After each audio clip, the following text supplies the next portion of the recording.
Welcome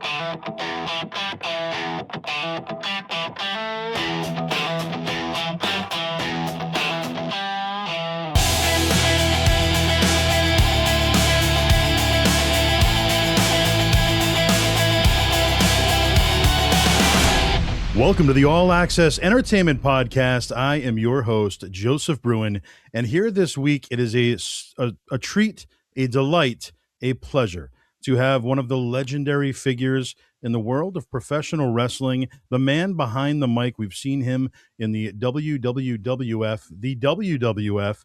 You may be familiar with, of course, Gary Michael Cappetta from WCW, NWA, AWA. He's done it all. Gary, welcome to the show. I just couldn't hold a job. I mean, you are a wealth of knowledge, and it's a pleasure to have you here. And just your talent has taken you so far in the world of professional wrestling. You know, all the accomplishments and the promotions that you've been highlighted in, and it's just a treat to have you here. I appreciate that. Thank you very much. Without a doubt. And I almost left out 2019 New England Pro Wrestling Hall of Famer as well. Yes. Many I think other that was the last time I saw you. It is, yes. Yeah, and it's crazy how quickly time goes by. Yeah, and you have another big event coming up, right? Yeah, May the 2nd. Yeah, the New England Fan Fest, and I've been hearing about it. I've been seeing word out. You guys are doing a good job promoting it. Oh, appreciate that. Yeah, getting the word out. We're almost a month away, so they sneak up. That's for sure. Yeah, and it was huge. Back in this area. It was huge. It was, it was. If I can just riff a little, it was at your event, at that convention, that I finally had an opportunity to talk to Tony Atlas. I always wanted to thank him for his, the tragic death of Bruiser Brody, right, and Tony Atlas's involvement. And from what I had heard and what I understood, Tony was the only guy that came to comfort Bruiser Brody. Yeah. And I just wanted to acknowledge that face to face with him and to thank him for that. And it was at your event that I was finally able to do that. Wow.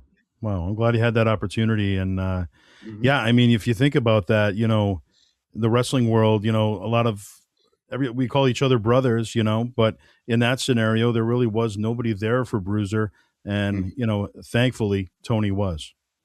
Yes. I think it was also at your event. He'll correct me if I'm wrong. I think that was where I met for the first time Joel Gertner. Yes, he was there. Absolutely. The quintessential stud muffin himself. There you go. Yes. No, as far as some feedback for that event specifically, the fans were so excited to see you. Most of the feedback that I got was Four Horsemen and Gary Michael Cappetta. And nice. People of New England were just so happy to see you because obviously you had done some stuff with Ring of Honor and some other, promotions, but really the New England area, we hadn't seen you in quite a while. So it was a treat and the fans were delighted. Yeah. And you guys honored me, inducted me into the New England Hall of Fame. Yes. And I hold that dear to my heart. I thank you guys for that. Well deserved, without a doubt. And let's go back. Let's talk about, growing up as a child or young adult even. When did you first discover pro wrestling? What are some of your earliest memories? I was a kid. I was probably like 11 years old. And, I saw it on television. And it was late night. And when I first saw it, I thought it was something that I shouldn't be watching. Because like the mind of a little kid, and I was by myself, so I had no one to ask any questions. In this darkened space, a mat, scantily clad guys sweating, rolling around on a mat. I'm thinking like I shouldn't be watching this, right. But of course I was intrigued. And then the next week there were women doing the same thing, and then the third week there were midgets doing this. And I'm saying, I don't care if I'm not supposed to watch this. I'm in. I'm all in. Yeah. And that was Ray Morgan was the commentator before Vinny started commentating for his dad, Ray Morgan. It came out of Washington, D.C. And yeah, so that was my first discovery. Wow. And as you became more of a fan, going in a few more years, who were some of your favorites? My favorite wrestlers? Yeah. I don't, I'm not sure. Oh, Bruno Sammartino was always my hero. Um, and somehow I was attracted to the tag teams, the Hmm. Graham brothers. I'm talking Jerry and Eddie Graham, Okay. and then Yes. cousin Luke came later, or Luke Graham. He may not have been called cousin, like Luke Graham came Crazy Luke. later. Pardon me, Crazy Luke Graham. Yeah. Crazy Luke. Right, cousin was the hillbilly. Yeah. Uh, yes, the Kentuckians. And years later, one of the Kentuckians was Jake the Snake's father. Hmm. And years later, I worked with him. He was a road agent for WCW, Right. Grizzly Smith. I love the Mortier brothers, Hans and Max Mortier, managed by Wild Red Berry. I loved Wild Red Berry. I loved Bobby Davis, who was uh, manager at the time. Bobo Brazil was always the U.S. champion. Yeah. In fact, he was always the U.S. champion for my entire association with that promotion. Wow. Um, let's see. Bruno, his cousin Antonio Pugliese was uh, was pretty cool. Argentina Rocca. Oh, yes. He says, that's interesting because most of the guys there were, big beefy brutes. Right. And Apollo and Miguel Perez were two guys that were smaller. Apollo, in particular, like he flew and he moved, and he was almost like a precursor to a lot of the athletics that's happening with the smaller guys wrestling today. So that's just an idea of Cowboy Bill Watts a little bit later on, Yeah. uh, Don McClarity, Red Bastine. They were, but Bruno was my number one. He was your all time. Yep. Yeah. Now, when it comes to the tag teams, there was such a focal point on tag team wrestling back in that era, and I feel like now we've kind of maybe gotten away from tag team wrestling. What is your take on tag team wrestling and where it's gone? Mm. Um, well, a lot of times when you see tag team wrestling today, they sort of like take the heart out of it because they don't follow the rules. In fact, most people don't even know what the rules are.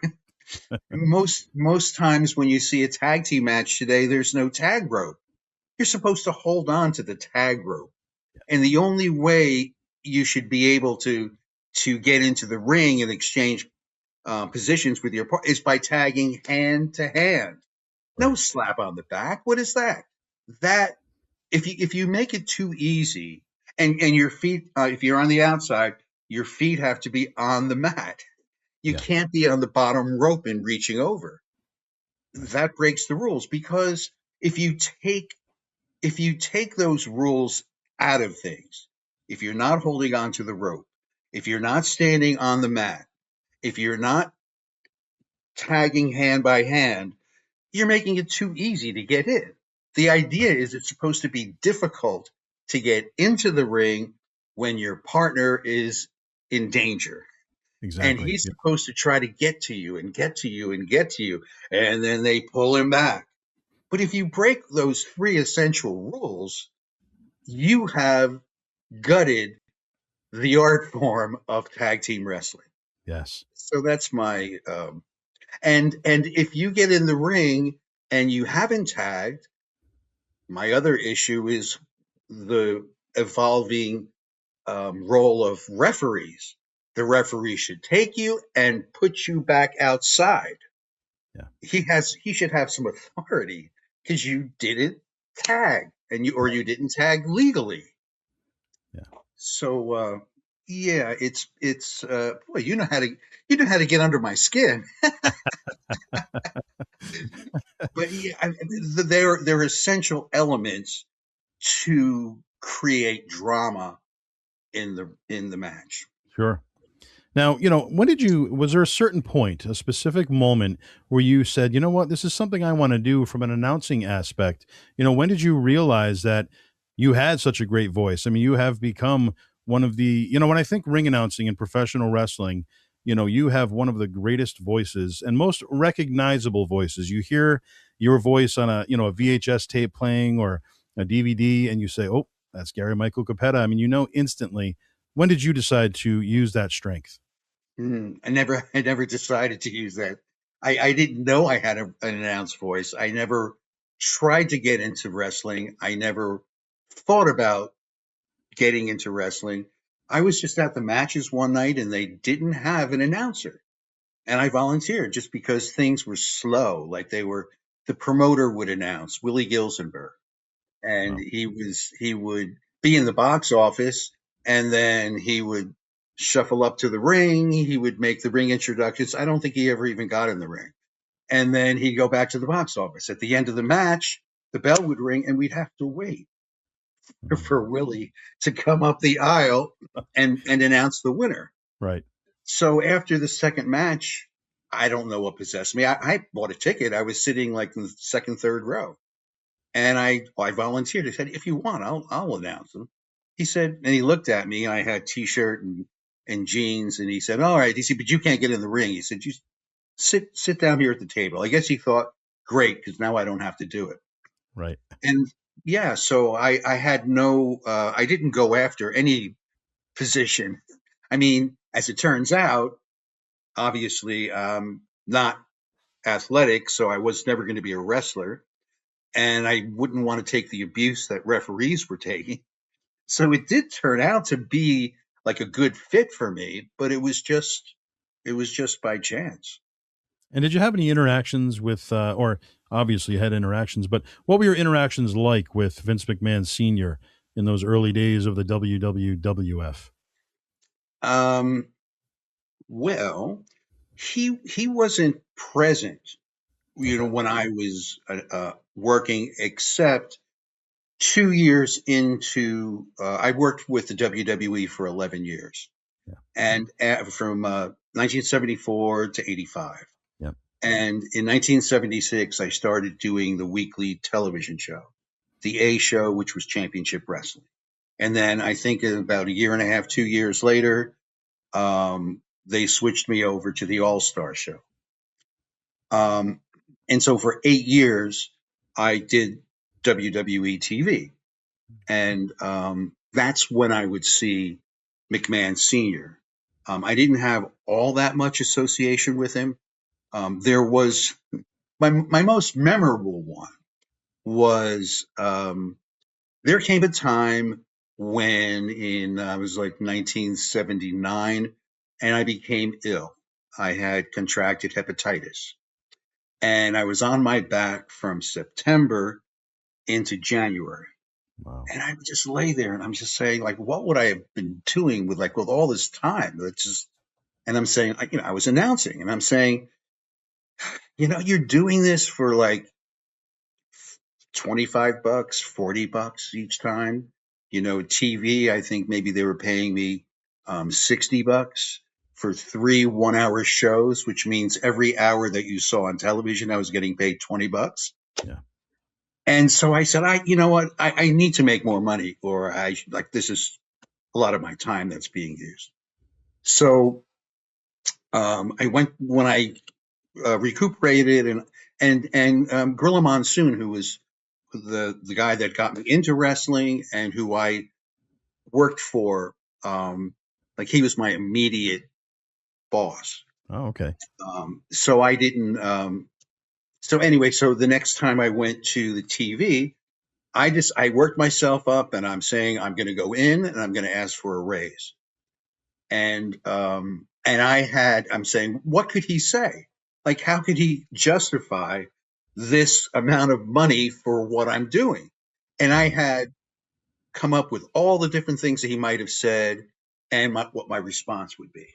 Now I'm in my um, I'm like my mid 20s, right? So I'm a kid. I don't know what's going on. I don't know Right. who's who, and so so I at Hamburg Fieldhouse, there's this little box office, and that's what they used as their office because there Okay. were no rooms in this place.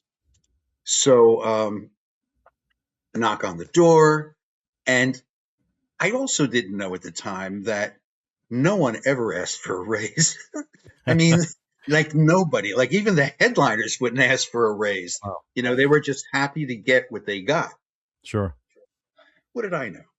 So I go in and he's looking at me, and Monsoon is sitting there, and Phil Zacco, and so his two partners are sitting there, and maybe Arnold Skolin was there, and I pitched my case, and I think I deserve more money, and he said, well, how much do you think you should earn? And I forget, I, it was probably like $100 was what I was asking Yeah. for the 3 weeks. And he looked at me and he gave me the one answer that I could never, ever have anticipated. This multimillionaire who owns all of Northeast Wrestling, from Maine to DC, from Pittsburgh to New York, looks at me with a straight face and says, I can't afford Oh, it. So, what do you say to that? right. What, like, it wasn't like I came with his bank account statement to show him, I think you can afford it. Sure. So the important thing, though, of the story, and it exemplifies how the McMahons treated everybody, like everyone that was in their employ. So I turned around and I left. Mm. At the end of the night, when Phil Zacco gave me my envelope because I got paid in cash back then, the $100 was in the envelope. Oh, wow. He gave me the raise, and every TV after that, I got the $100. Wow. The story is they could never say to you, you deserve it. Yeah, Gary, I think you've done a good job. Right. They wanted to keep you controlled so that you wouldn't go in and ask for a raise. Sure. I Yeah. didn't know that part. Um, yeah, and then after that, I went back and it was my relationship with Monsoon because he was promoting in the territory, and I asked him for a raise, and I got that, like no questions asked. Hmm. Wow. So yeah, they never ever would they ever in the 11 years did they ever put their arm around me and say, "Good job, Gary," or even across the room. I would have been happy with across the room. I would have been happy with across the street. Right. Good job.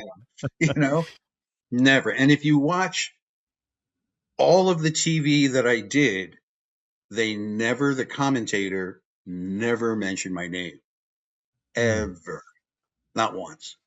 The only reason people knew what my name was is because the Pennsylvania State Athletic Commission required us to give the names of the commissioners, the doctor, the timekeeper, and I'm your ring announcer, Gary Michael Cappetta.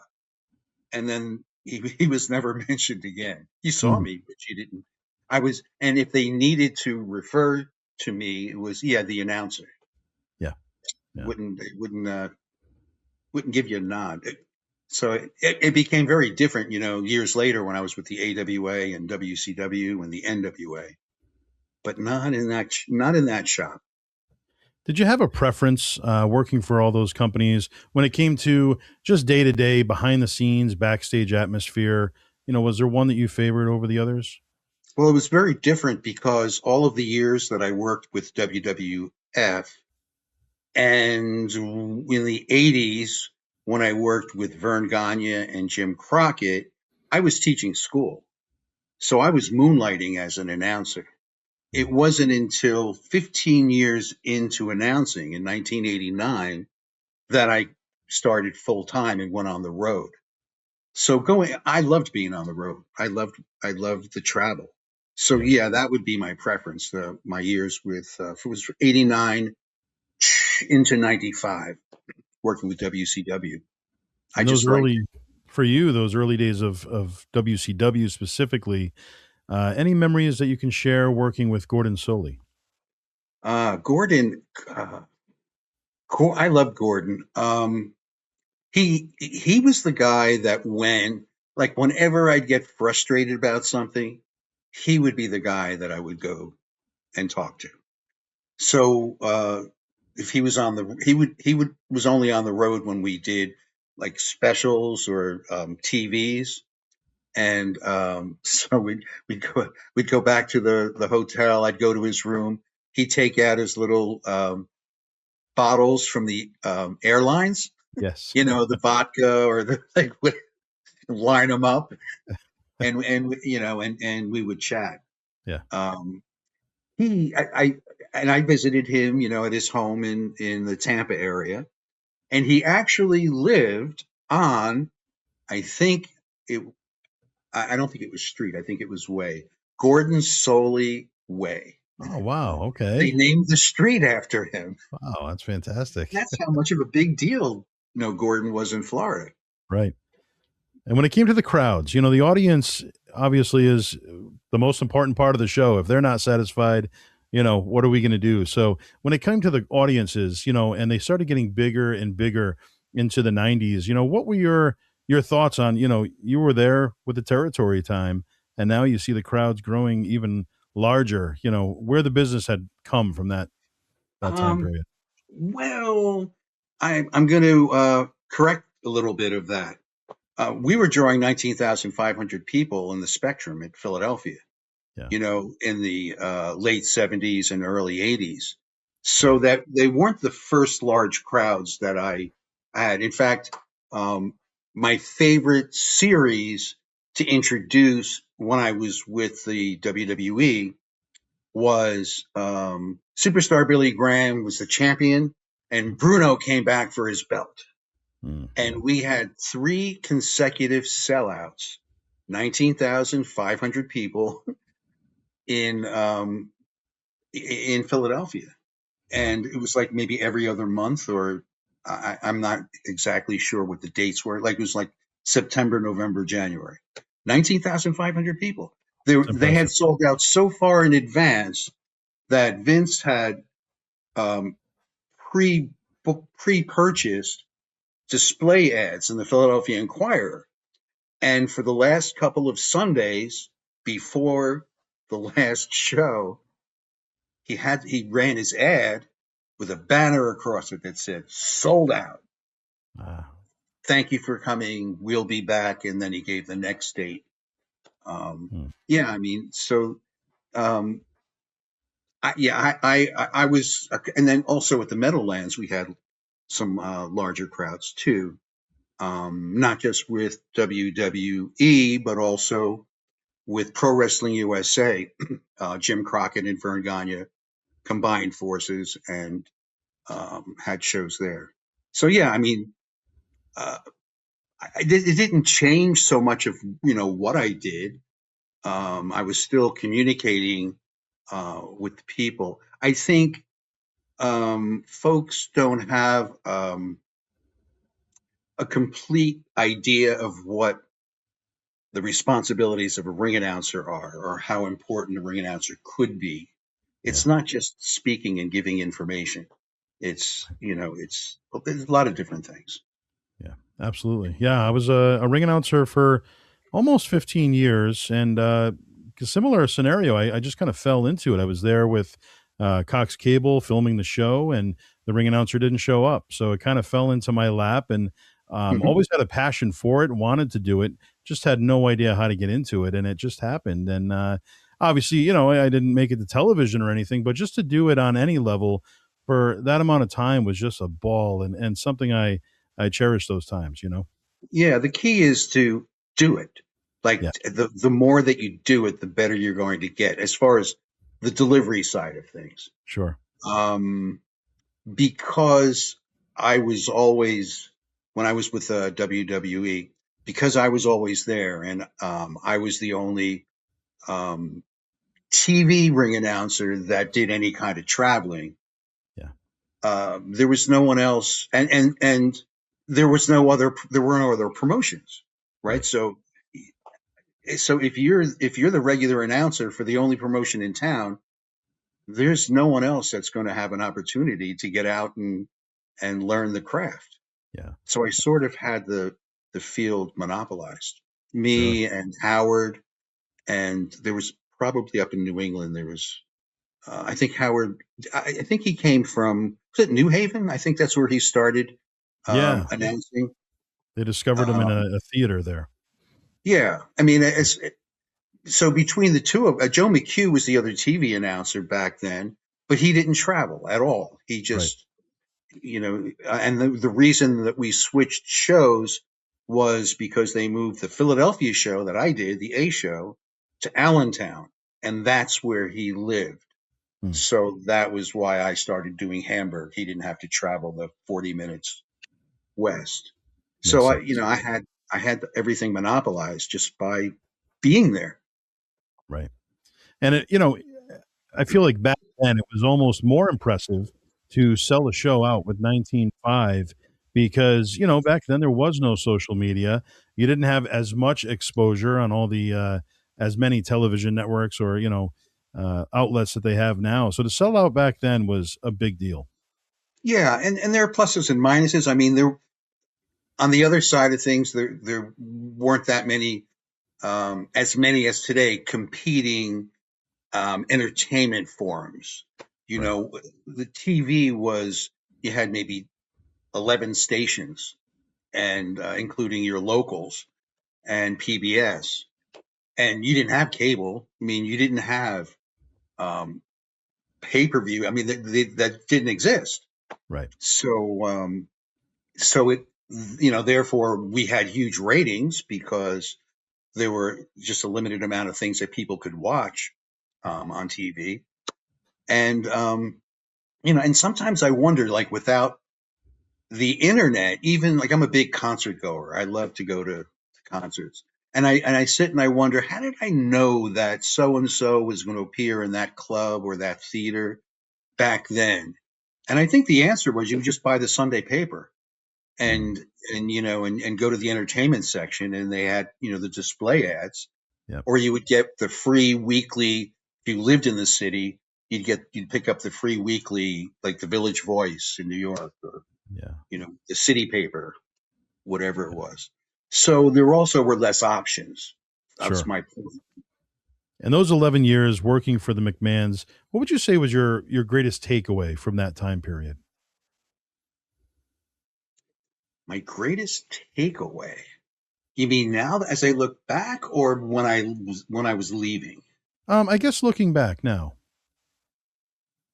Um, Pretty much like what I expressed earlier. You're going to get good by doing it, and I was really confident. One of the reasons that I left was I had an opportunity. Remember, that was regional TV, Yep. and Vern Gagne was starting the first pro wrestling show on ESPN. And I actually, my tenures overlapped. There was about a 2 month period where at the Meadowlands in East Rutherford, New Jersey, one week I would go in and I would be the WWF ring announcer. 2 weeks would go by and I'd come in and I'd be the AWA NWA ring announcer. Oh, wow. 2 weeks would go by, and so I think I hold the distinction of the only person ever to work for the WWF, the NWA, and the AWA all at the same time. That's impressive. But I understood that um, part of my success, because I didn't have the best voice in the world, but part of my success was my credibility. Hmm. People believed what I said. People identified with me. Sure. And I'm saying to myself, how can I go in? every other week and say, this is the best wrestling in the world, and then come back and say, the other guys are the best wrestling in the world. So I said, I need to make a choice. Yeah. And that's when Vern came along with the offer to start doing his ESPN show, which we did out of the Tropicana Hotel in Atlantic City. It was before he moved out to Vegas. He moved the show out to Vegas. So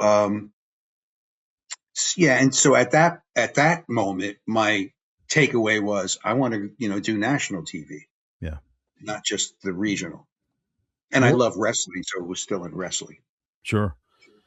And what was Vern like to work with? Vern was fine. He always impressed me as I would call him like the quintessential politician. He would always arrive. He wore a suit or a sports coat with a starched shirt and a tie. He always was like spiffy clean, and shiny, Yeah. and very, personable. Um, in addition to doing those ESPN shows with him, I also did two of his pay-per-views. He brought me out to Chicago to do Super Clash 2, and he brought me out to Minneapolis to do a Wrestle Rock at Oh, the yeah. Hubert H. Humphrey Metrodome. So this was my transition period. I was also working for Jim Crockett's NWA. This was like 86 to 89 when I started with WCW. Um, and I was doing some independents too, as a transition. Yeah. So I have, but whatever he promised me, he delivered, and he was generous, and I had absolutely a good relationship with him. And rewinding back a bit, when you first entered the business, what was it like? Do you have any memory of when you very first saw yourself on television, I playing couldn't back? watch. I couldn't watch. No, I didn't. I thought it was the ugliest thing that I had ever seen. It was made me very uncomfortable.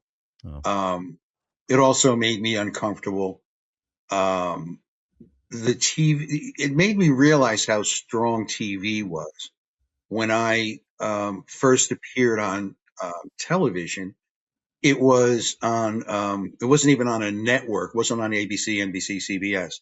It was on WOR in New York, Saturday nights at midnight after Racing from Roosevelt. It's a horse racing uh, show. So midnight to 1 a.m. I'm only seeing, I don't know what, 30 seconds for at that time when there was a winner, the ring announcer would come in the ring and announce the winner. So yeah. maybe I was seeing, like maybe 40 seconds for the hour. Right. And yet I would go to the mall and people would recognize me. And that Wow. freaked me out. Yeah, I didn't like that. I didn't realize that was going to happen. I Yeah. didn't think about it. Right. Um, but yeah, so I don't remember your question, but that was a strange thing. I mean, years later, when I was, better known, after I had been on all the TVs and I was then working with WCW, I was just telling a guy the other day, I was in a Wawa, and for those out of the area, it's a convenience store like a 7-Eleven or a Circle K. Or I was in a Wawa later at night, and I had the door open to the freezer, and I was trying to figure out which flavor ice cream I wanted. I don't know why it was such a hard choice, but I was trying to figure it out. And this guy comes over and he starts yelling at me. Why did you guys do that? What? And I don't remember what his issue was, but he's like screaming at me in the Wawa. And I said to him, "Look, buddy, I just want to pick out some ice cream. Like, just go away. Like, leave me alone." Yeah. And that didn't happen often. Right. That wasn't usual. Most of the time that I would get, because remember, if you were a wrestler and you were, a big guy, and back then tattoos weren't all that common, Yeah. and you have bleached blonde hair or you have a beard that's tied, and that's braided or something, you're going to draw some attention. Yeah. So it would be when I was with the guys and going through airports, that's when, people would notice you, more so. But for the most part, I can go to the supermarket and there was not a problem, except that one night in Wawa. It's like, what an idiot. Yeah. Now, when it came to WCW, the early 90s specifically, 91, 92, 93, what was I guess, the feel backstage toward WWF? Were they watching the other product and kind of trying to keep up with it, or did they just kind of pay attention to their own? In the early, before Eric, um, when Eric came, he modeled a lot off of what WWE was doing. Up until that time, it's not that he didn't pay attention. It was very a lot of people were suspicious about like company secrets. We had an arena booker, and he had come from WWE, and people swore that he was on Vince's payroll because he would book us in the dumbest places where there's no way you're going to draw, like on Wednesday nights in the Bible Belt because everyone goes to church, Right. and it, it's so yeah, people were. I was I was okay. I didn't worry about the politics of things. I never wanted to work in the office. I just liked being on the road and I liked announcing. And the only time I would go into the office would be I hosted the event center for a while, and I did Spanish commentary, voicing over our weekly shows for KCAL in Los Angeles. Yeah. In order for them to accept our show, they wanted a Spanish edition, Right. and I taught Spanish, so I was familiar with Spanish. So I did that. Our ratings stunk, but I did it. In fact, so I'd go in every week. They would wipe out either Tony Schiavone or Jim Ross's voices, and I would voice on that track. One week I came in and they said, "Gary, what did you do last week that was different?" I said, "I don't think I did anything different." "Are you kidding? Our ratings were through the roof." I said, "Really?" I said, I said, "Good, but I don't know." So I go in to the sound booth and I do the show. The next week when I come back, they said, "Have some bad news for you, Garrett. Last week when the ratings went through the roof, there was a huge fire in the city. We were preempted. So the people were watching a fire. They weren't Uh, watching our show for that hour." But so anyway, that was why I would go into the office. I yeah. didn't go in often. But yeah, there was a lot of suspicions, you know, about. Well, we had an arena sabotaged in Canada once. Ooh, was Vince behind it? Like, who knows? It could have been a local promoter, or it just could have been. It was an ammonia leak in a hockey rink. Okay. It could have been a malfunction, but automatically everyone thought the worst. Yeah. Yeah. Which makes sense. I mean, it was a doggy dog world out there with pro wrestling, so I can see people thinking that. But when it comes to Howard Finkel, any memories over the years? Working with him, any conversations? Um, I did know Howard. We weren't, and I say the same thing when people ask me about Joe McHugh. There's only need for usually one ring announcer per event. Right. So for ring announcing, we were never in the same place at the same time. Yeah. In the later years, I would see him at conventions. His main focus though was working in the office. So he sometimes would come to, usually it would be a Meadowlands event, but in the capacity of working for the office, not as an announcer. Okay. But it's just a wonderful, wonderful guy. Yeah. Did you have a pre-show ritual of any sort? Getting ready for the show, getting your voice ready, or did you just kind of go right into it? Um, I said a little prayer. No one ever asked me that question before. In all of these years I've been Hmm. interviewing. Yeah, I said a little prayer, thanking the Lord for giving me the opportunity. to do this and to ask that he his strength through me allows me to do, you know, a good job. Wow. And all these amazing stars that you've announced throughout the years, all the different promotions. Was there a favorite name that you liked to announce that just kind of rolled off the tongue? Um, well, the one that people recognize the most is Sting. Yeah. Like, this is Sting, and regardless of what anyone tells you, I created that, and because there's other people that take credit for that. Yeah. And the reason is because I have a booming announce voice, and it's difficult to boom a closed vowel. Ing, sting is as far as opposed to flare is, Right. Steiners, that works okay. Yeah. So I needed like a running jump to get to the sting part. So then I just said, okay, then I'm just going to say this is, and then let it go with sting. And it didn't always hit it, but I always hope for the best. Yeah. Wow. That's great. So That's I guess that's the one that people remember like yeah. probably the most because it was different. The important thing to up and coming ring announcers is be consistent. Um, well, I had more sway over how guys were introduced. I think today, like a wrestler will come in and tell the guy, "This is how I want to be introduced," and if that happens, um, hopefully the wrestler knows enough that it should be the same way each time. If you Mm, want people to remember you, it should be the same way each time. right. And if you watch my announcements, let's say in WCW, maybe the first two or three times they change a little bit until I get it to where I like it, and then it's always that way. Yeah. Rick Steiner, Scott Steiner, the Steiner brothers. Never Rick and Scott, the Steiner brothers. Never just the Steiner brothers.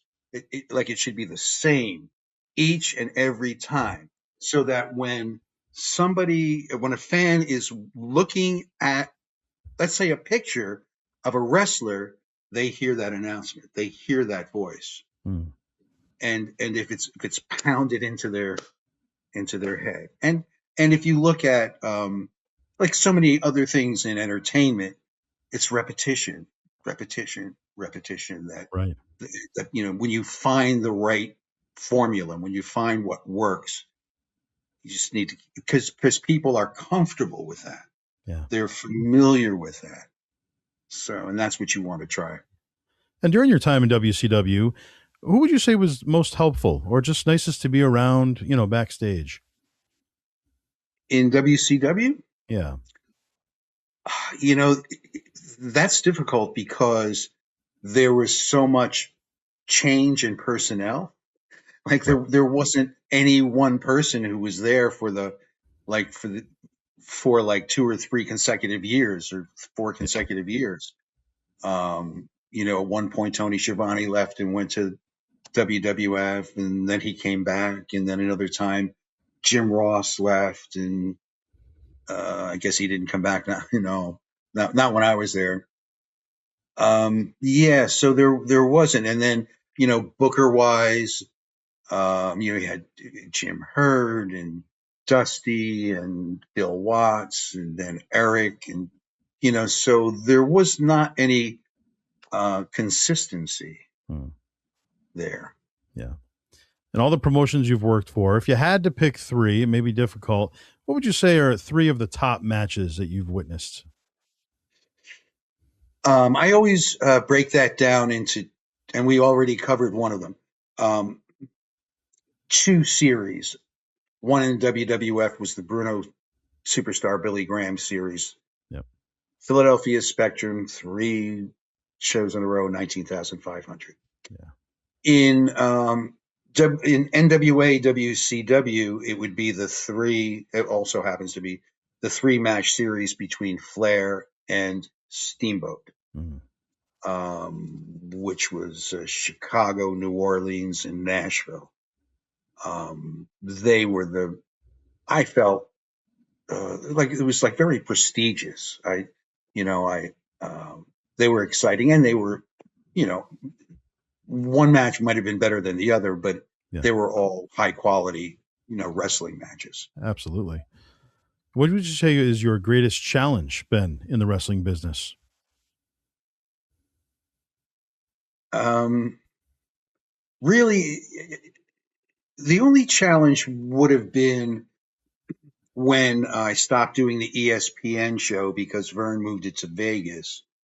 I had that 2 or 3 year period to keep involved Yeah. until I started working with WCW full time. So that was a challenge because in the beginning the NWA and they didn't want any part of me Right. because I was so closely associated with the WWF. Yeah.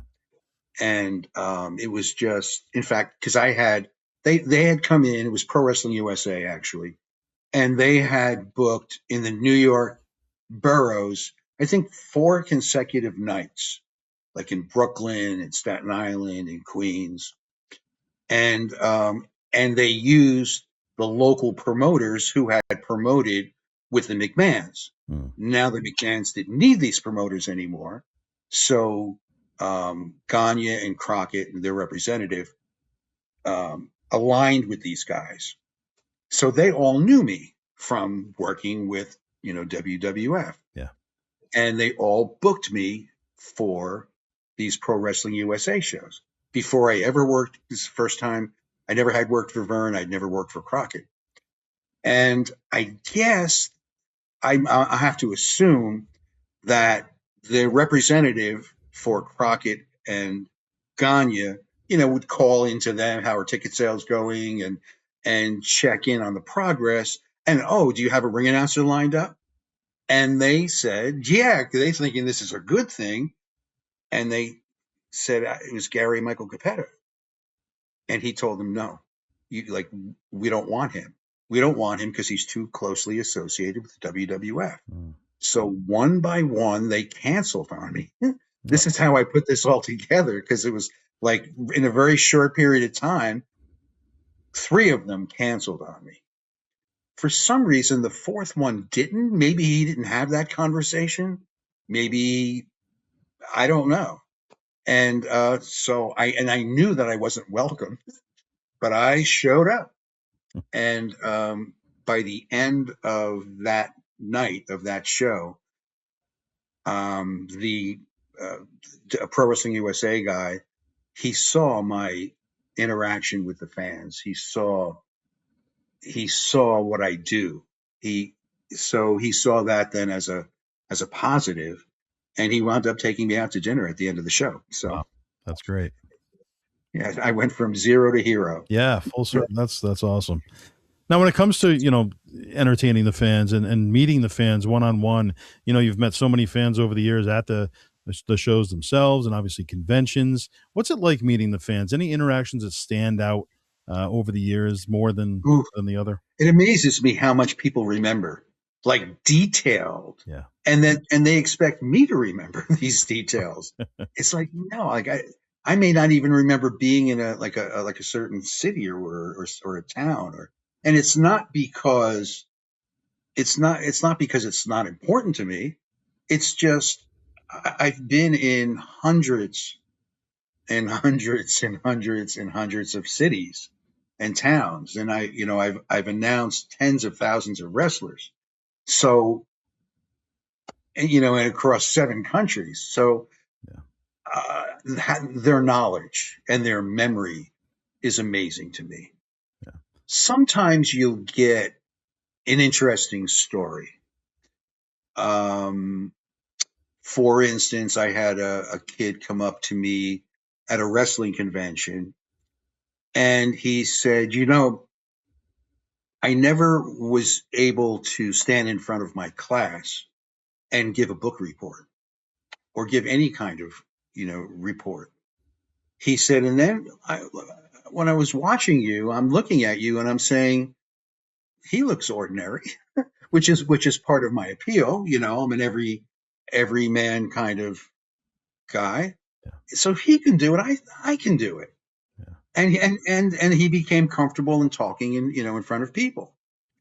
I had another fella older than this kid come up to me in a Pennsylvania convention, and I had just started doing conventions. So this was in the early 2000s. My book had just come out, and he asked me if I would sign his book, and he told me that he was military and that he was deployed and he was in action, and he had my book with him, Wow.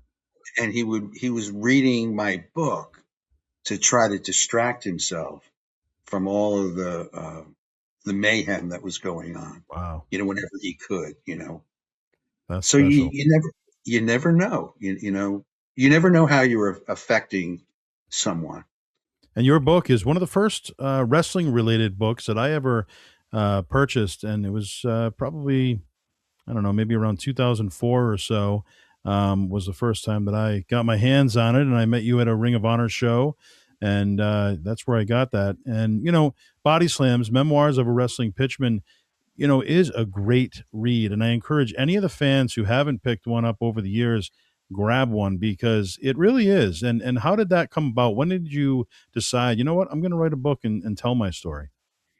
It was difficult. See, we've got it right here. Oh, We got yes. our um, this was I used this as a stage prop for my stage show, Mm. and in my stage show, this is hollow, and I have it lit up inside, Oh, and I was pulling stories out of the book, and then I wow. was telling. Very It's cool. corny, but that's That's what I was great. doing. That's a good idea. Um, your question again? Oh, the book. Why did I? Um, when I finished with WCW, it was the end of 21 consecutive years of working in pro wrestling, and it was not easy. The last 6 years, I was on the road all the time, maybe 200 nights a year, and it was very difficult to transition. Mm. Um, and so it was like a therapeutic exercise. It was like that's how it began, just like as if I was writing a diary. And as I began, I became more like into it, Yeah. and I just didn't stop writing. And it was, and then it became a book. I was not teaching at the time. I spent 2 solid years writing and editing. Wow. That was my full-time focus. Um, yeah, and I love doing it. It was, it was, it. In some ways, it's a favorite occupation. Like teaching, announcing, authoring, is because you have total control over what you're doing at all times. Yeah. The downside could be if you're not disciplined, you can waste a lot of time.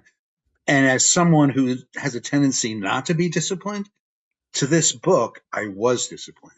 I was every day. I mean, it could have been 3 in the morning. It could have been 2 in the afternoon. Any time of the day or night, I would put some time into it, either writing it or editing it. And then I had a lot of fun promoting it and going out on the book tours. And you would eventually do So a re-release in 2006, right? With another 10 years of documented memories. yes, this is the original self-published, which is probably the edition that you picked up, Yes. and then it did really well. And then ECW Press came to me and asked if I would be interested in them putting it out, and that allowed larger distribution. Um, but I said to them, I don't want to put the exact same book. And this book is the new edition. Plus, as you said, I added years to it. Wow. And also, there were not too many, but there were a few people who were annoyed with me about what I said about them in the book. And I gave them an opportunity to set the record straight. Oh, I okay. gave them an opportunity to write, and I said, and I'll give you the last word. Like, I won't come back. I'll just set it up, and then whatever you give me is what I'll put in. Hmm. And I thought that was never been done before that I knew of. So I Yeah. thought it's interesting. Yeah, that's unique, and that's a great way to come back with a second, version for sure. So Gary, Ring of Honor, ROH, another great promotion in the Northeast that you were a great part of for quite some time there. How did you get involved with Ring of Honor? How did you pitch that, or how did they pitch that to you, and how did that come about? In the early 2000s, there was a buzz about this ROH promotion. I'd heard a lot about it, and um, their base was in Philadelphia. I was living in New Jersey, so I was sort of close. So I bought a couple tickets, and I asked my friend Eric if he wanted to go out and see the show, and we did. And I sat, I don't know, second or third row ringside, and to this day, I still go out to indie shows. I love independent wrestling. Um, so I was blown away by what I saw. It was incredible, and I found out that Gabe Sapolsky was the guy that was in charge. Yeah. A few days later, I gave Gabe a call, and I said to him, "I love what you're doing, and if there's any way that I can help, I'm not looking to get paid. Any way I can help, and it doesn't have to be in front of the camera. I'll be there. I'll help you out." He said, "The only thing that I do not want to do, I don't want to ring announce. I've done a lot of ring announcing in my life, and I want to like do different things." Sure. And he got back to me, and he said, "How about being a backstage interviewer?" Mm. So I did that. I guess it was about from 2002 to 2006 or so, Yeah. and I would go different venues in the Northeast mostly. If they went to the Midwest, I didn't go out. How did you enjoy your time there? Oh, I had a very good time. They were very nice to me, and Gabe was easy to work with, and it was a really good atmosphere backstage. Yeah, no problems, all good. And do you still follow the current product today? On and off sometimes, Yeah. it depends. I try to watch the WWE premium live events. Um, every once in a while, I'll dip into and watch Dynamite, AEW. I haven't seen a TNA show, Hmm. but yeah, I here and there. Sure. And you appeared in AEW 2020. What was that like? How did that come about for you? That was the significance of that is so I need my fingers with this. 70s, 80s, 90s, 2000s. That brought me into my sixth decade Yes. on TV, so I can go to sleep for like 10 years Right. and come back when I'm 105. It- Um, It's an accomplishment, though. I mean, to work for that many promotions for that many years is impressive, and not a lot of people can say they've done it. well, so they're live on Wednesday nights. They contacted me on this 4 days before, and the first thing that I was told was they wanted me to come in to host a segment. And I said, I don't host segments. Like, I'm a ring announcer. Like, if I come in and I think, and at that time, they were, their ratings were like, they were like about 900,000 to a million viewers, Hmm. back then. And it's like, I don't want to come in and fail. And I know wrestling, like there's no rehearsal. You just go in Right. and you do it. And I want to be confident with what I do, or I'd rather not. It's probably best that I'm not doing it. Yeah. And then they went on and explained it to me, and they sent me a tape of a boxing, and I didn't know when they said what they really wanted was for me to oversee the weigh-ins because that next Saturday they had a premium live event, and the main event was Chris Jericho against John Moxley. So on this Wednesday, they wanted the weigh-ins. Right. So all it was introducing them, ring announcer. I do that, Yeah. and bring them to the ring, and then introducing them to the scale. Hmm. So I said, oh, well, that I can do. So, and that was, I think, they flew me out to Kansas City for that. To tell you the truth, with that audience, the people that were there live, I was surprised that they knew who I was. Hmm. Well, I 'Cause mean, yeah, come on. It's Gary Michael Cappetta. I think everybody, they know who you are. I'm not so sure about that. Oh, I mean, some my fan base is dwindling. They're. I mean, when I say dwindling, I mean they're dying. I don't know. There's a lot of supporters of you here in the New England scene, that's for sure. So, you're certainly one of the true greats. And as we wind down here, I just want to make sure that we take care of your subscription page. Let's talk all about it. What you got coming up? It's new, lots of content. What can fans expect, and how can they go about getting this? Okay, I just started my Facebook subscription page. And if you go to facebook.com/ my initials, GMC, the number 4 real, GMC for real, you'd be able to click the subscribers button.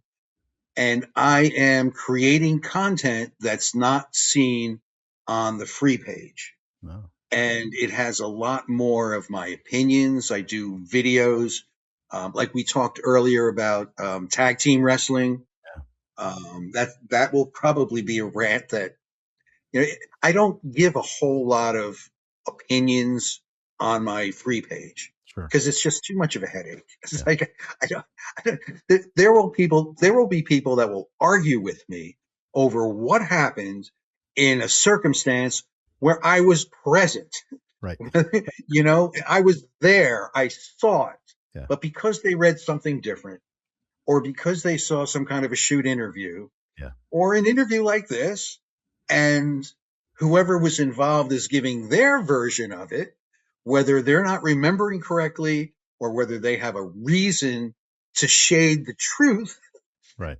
I'm not going to argue with these people. Yeah. So I give very few opinions. Definitely stay away from politics. Definitely stay away from religion. And it's just a wrestling fan page. Yeah. But on my subscribers page, I will be giving opinions. I do have strong opinions, and I'm not saying that I'm always right, but it'll give us a forum to exchange ideas, to for me to understand where maybe you're coming from, and you to understand where I'm coming from, and we probably all want to get to the same place, which was be an enjoyment of the art and the sport of pro wrestling. Yeah. So that's one thing, personal opinions. Also, there's never been an audio version of my book, and I'm going to record it. Ah, And I'm going to release it chapter by chapter on the subscribers page. wow. And after I release the chapter, I'll come on live and we'll talk and I'll answer questions. Wow. Anything that anyone has about, whether I'm talking about the night Mick Foley lost his ear in Munich, Germany, and maybe people have more questions about that. Yeah. Or maybe they'll have more questions about the Grand Wizard from my early days, or, it just, would depend. So that's another thing that we're going to do.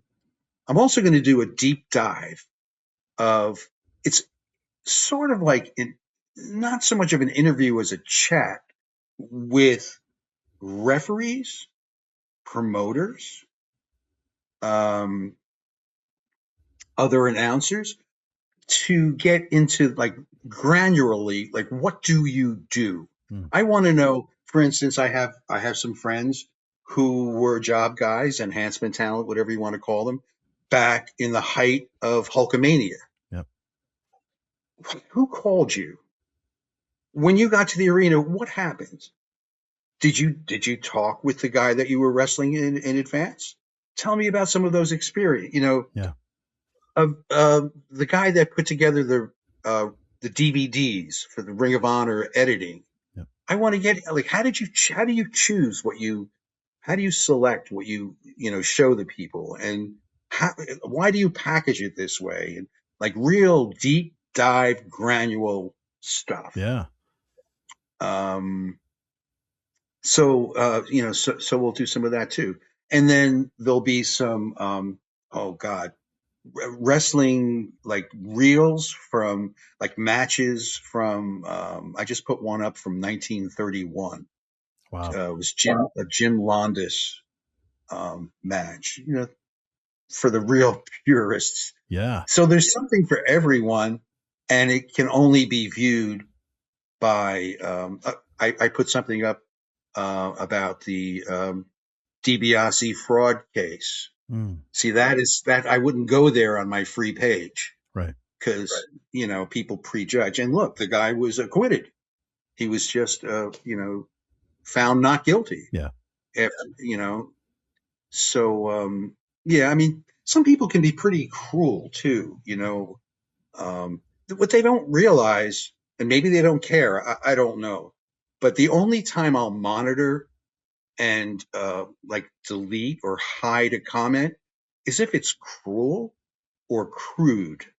They don't realize how many relatives of wrestlers that I have that come to my page. Yeah. That like that I'm still in touch with, and especially those who have been like deceased. Right. Like there's no need. I mean, because really, the person that's commenting, they don't know. Sure. They just know like their information is secondhand, third hand, fourth hand. Yeah. But they think they know, and so I won't allow them to get away with that. It's just not right. It's cruel. Yeah. And sometimes they're talking about people, and I know differently. I know, like, what you're saying is crazy. He never did that. That he's been accused of that, but it's not true. Whatever it is. So yeah. So it's the Gary Michael Cappetta subscribers page on Facebook, facebook.com/GMC for real. So lots to look forward to on that page, and I certainly encourage the fans to check that out. Get on board. We'll make sure to link it up on the end of this podcast so fans can, make it simple for them and get right in there. And let's also talk real quick about the Showdown Legends of Wrestling. You were part of a video game, such a unique experience. What was that like, being in a video game? That was fun. It was fun. There was one miscalculation. And that is, once again, I have got a booming voice, and your voice is not made to boom for 11 hours straight. Yeah. Yeah. So I would lose my voice by, after several hours, and we'd have to take a break, or we'd have to adjourn for the day and come back the next day. I have to give them the Gary Michael Cappetta voice, right? Why else would I be there? Right. So, yeah, it was a lot of fun. They put you in a soundproof booth. There's a little monitor. There's a green light and a red light. So it's talk, shut up, talk, stop, talk, stop. And we did all of, for instance, the towns at one time. So I'd say from Phoenix, Arizona, from New York, New York, from Philadelphia, Pennsylvania, from wherever. And then we did all the weights at one time in 5-pound increments, weighing 180 pounds, weighing 185 pounds. Wow. And then all the names. So you have to understand that it's going to be stitched together, so that the town, the weight, and then the name. So you have to have the same tenor in your voice every time you do the town. So like so you would say, From Charlotte, North Carolina, weighing 200. So here I went down, weighing. So weighing 200 pounds, weighing 210 pounds, weighing 200. It's all that same pitch. And then from Phoenix, Arizona, from Charlotte, North Carolina. So that's going up. So when they put it all together, it sounds right. Anyway, it was Wow, fun. I had what a cool it took process to be a part two of. weekends. Yeah, it was. It was different. It was. I actually Yeah, years before. Do you remember the 900 numbers? absolutely. You would call, and you'd pay like $2 a minute or whatever. I Yeah. did a couple of those in New York City. There was a Bruno Lou hotline, Bruno Sammartino Lou Albano, Ah, and a boxing hotline too. And okay. it was very similar in how they're recorded. The setup for it. Yeah. Wow. Very cool. Now, on the flip side of your greatest challenge, what has been most rewarding for you in the world of professional wrestling? Most rewarding is just uh, being able to travel so many miles and meeting so many terrific people. It's a blessing. Yeah, like I said, I like to travel. I like to I love to drive. Just get on the road and 6 hours will just fly by for me. It's like, and it's also a quiet time where you can think. So often we're either watching TV or we're cooking, we're online, we're doing some work in the garage or whatever. There aren't that many times when you're just not doing anything. Yeah. And because when I was with WCW, I traveled alone, so I was able to do that most of the time. They underwrote my all of my travel, Hmm. so yeah, so I had a lot of alone time, and I'm sort of like a loner. Like I'm not a big social butterfly kind of guy, Sure. but I do it. I know that's part of what my what I need to do in order to um, be Gary Michael Cappetta. So but ordinarily, like when I'm not in the public face, I'm pretty quiet. Give me a book and talk to me in 12 hours. Hmm. What would you say is the best piece of advice that you've ever received within the industry? Best piece of advice. I've gotten like very little feedback. Like I said, um, the in WWE, the McMahons, like they would never they weren't very personable towards me, who was the lowest guy on the totem pole of the entertainers part of things. So um, I don't know. I've never really gotten any advice. Hmm. I just would go with my instincts. Yeah. You know, I'm a very like, yeah, this is right, this is wrong. I'm not like, uh, I, I don't excuse bad behavior, and I'm pretty direct with people, and I don't know. I sort of avoid a lot of conflicts because of that. Yeah. I think, um, yeah, but I've never had. It's just maybe like we talked about before. Gordon Soley would just calm me down and say, "Shh, it'll pass." Maybe that's it. It'll pass. Yeah. That's the advice. I don't know. I've never thought about that before. And all the great moments and that you've had throughout your career, is there one that stands out? What would your number one moment, whether it be inside the ring, behind the scenes, throughout the entire career? The one moment that stands out, how Just your favorite moment, your best memory of being in the wrestling industry. I think I was really excited about announcing at Royal Albert Hall in London. That was really cool. That's special. Yeah. And I had a good rapport with the roadies. There were, two fellows from the UK. And I remember when we got to Royal Albert Hall, we were on tour buses. So we're, departing the bus and have our gear, what we needed for the night. And I'm just following everyone. And they were remember now, this it's not locker rooms, but there were rooms like for the orchestra members. Yes. And that's where they were going to change. And so I'm following. And when we get to a certain point, one of the roadies grabs me by the arm. He says, no, no, no, we have someplace else for you. So I said, okay. And he brings me, and if my memory serves me correctly, it was underneath the stage. It was the conductor's room. Oh. And so like through the years, so many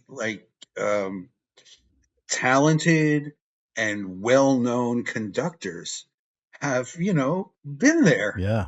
I just thought Royal Albert Hall was with the Queen's box up above. Yeah. I just thought it was cool. And that's right there at the top for you. And other than that, what were some of your other favorite venues to work out of over the years? Well, up your way, the old Boston Gardens was, it was one of those places like the Keel in St. Louis, where you would step into the ring and you knew history happened here. It had a certain feeling. Philadelphia Spectrum was my large arena home. Yeah. So that, Baltimore Arena, I liked also when I was working with the Crockett's. The fans they were outstanding. They were special too. The worst place, see that to me is easier was the Bahamas Stadium in the Bahamas. Oh. It was very, very dangerous. People would throw, you can't imagine what they would throw at you. And because of that, and the other thing is they would, once the sun would go down, they would climb up the trees and jump into the stadium. Oh my gosh. So there was one promoter who had shards of glass cemented into the top of the wall to keep people from coming in. Wow. And the entire ring and the aisle leading from this real shitty dressing room that had dirt floor was covered with netting. The whole ring and the entryway. Wow. Because of all of the crap that they would throw at you. My gosh. So that was Bahamas Stadium. And when it comes to announcing, if you could put together your Mount Rushmore of announcers, who would that be? No, don't do that to me. Okay. No. I'm not good with the best, the worst, the first. Yeah, no. Yeah. No, because you're not asking me just to say who my top is. You're telling me to leave off someone. Right. So I have to do that. Yeah. And in closing, Gary, moving years from now, looking back at your career as a whole, how do you want to be remembered? What do you want your legacy to be? He was a good guy. Yeah. That's it. That's it. Whether you view me professionally or whether you knew me backstage. Right. Yeah. Well, Gary, thank you so much for. Oh, sorry. Go ahead. As an entertainer, as a performer, you're not going to be everybody's cup of tea. Right. Not everybody's going to like your style. So I don't like every performer that I see also. Yeah. So that's understandable, but he was a nice guy. Yeah. And that you are. And we thank you so much for being here, taking the time. It's been certainly my pleasure to have you on. Thank you, Gary. Thanks, and good luck with your upcoming convention. Thank you so much. I appreciate it. And for the great Gary Michael Cappetta, I'm Joseph Bruen. This has been the All Access Entertainment Podcast. Don't forget to like and subscribe. Leave your comments. Love to hear from you, the fans. We'll see you next time.